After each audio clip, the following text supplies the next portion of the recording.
TTD chairman గా mega brother నాగబాబును నియమించబోతున్నారని social మీడియాలో వార్తలు చక్కర్లు కొడుతున్నాయి.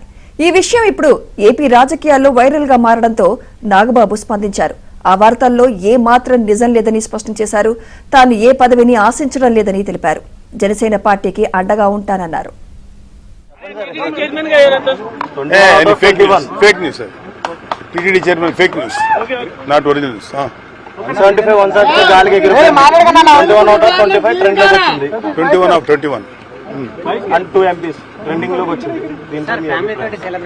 హ్యాపీ ప్రజలకు సేవ చేయడానికి ఇంకా మంచి అవకాశం దొరికినట్టు ఫీల్ అవుతాం.